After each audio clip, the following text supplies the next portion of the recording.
कई बार हमारी ज़िंदगी में कुछ ऐसे भी वक्त आते हैं जो हमें कमज़ोर बना देते हैं। ना ही हमें कोई रास्ता दिखाई देता है और ना ही हमें किसी का साथ मिल पाता है। हमें अपनी ज़िंदगी से ही नफ़रत हो जाती है। अपने आप से ही हम लोग परेशान हो जाते हैं कि मेरे साथ ही ऐसा क्यों होता है, आखिर मुझे ही इतनी तकलीफ़ और परेशानी क्यों मिलती है।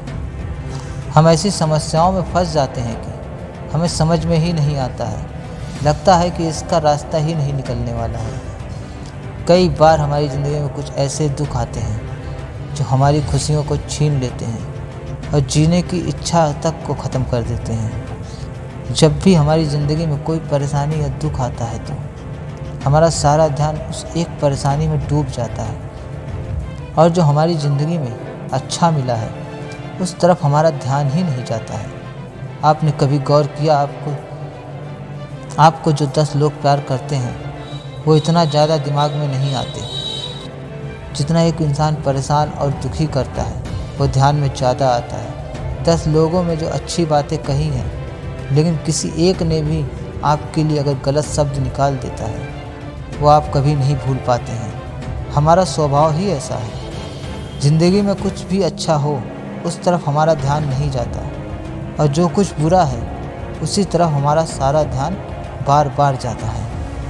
इसीलिए आज हम बात करेंगे ऐसी एक कहानी की जो आपके बुरे वक्त में, आपके मुश्किल वक्त में काम आएगी। एक बार एक आदमी कहीं जा रहा था। उसने रास्ते में एक बहुत बड़ा हाथी देखा जो बहुत ही बड़ा था, लेकिन इतना ताकतवर होने के बाद भी वह एक कमज़ोर सी रस्सी से बंधा हुआ था। वह आदमी वह देखकर अचानक से वहाँ रुक गया। उसे देखकर कि कैसे इतना बड़ा हाथी एक कमज़ोर सी रस्सी से बंधा हुआ है, जबकि हाथी में इतनी शक्ति है कि वह बड़े से बड़ा पेड़ और चट्टानों को भी आसानी से हिला सकता है। वह चाहे तो जंजीरों को तोड़ सकता है और आज़ाद हो सकता है, लेकिन उन रस्सियों से बंधा हुआ है, जबकि वह कोई जंजीर या कोई पिंजरा नहीं था। ऐसा क्या कारण था जिसकी वजह से इतना ताकतवर हाथी एक कमज़ोर सी रस्सी से बंधा है।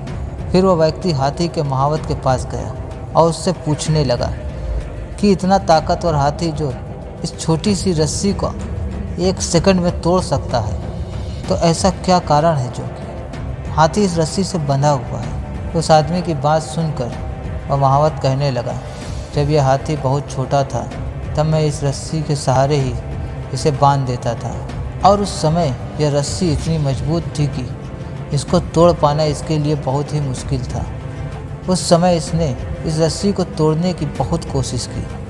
इसे बहुत सी चोटें भी लगी, पैरों से खून भी निकलने लगा था, लेकिन यह इस रस्सी को कभी तोड़ ही नहीं पाता था। और काफ़ी बार प्रयास करने के बाद भी जब यह सफल नहीं हो पाया तो इसने हार मान ली और रस्सी को तोड़ना इसे असंभव लगता है। धीरे धीरे जब यह बड़ा हुआ, इसे अभी भी यही लगता है कि रस्सी इससे नहीं टूट सकती है और इसकी वजह से ये इसे तोड़ने की कोशिश भी नहीं करता है।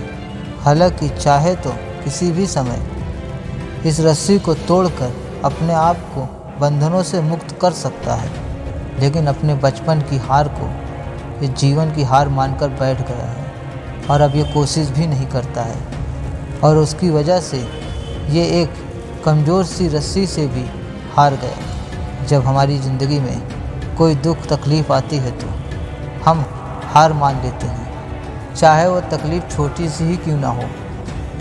इसीलिए हमें हार नहीं मानना है।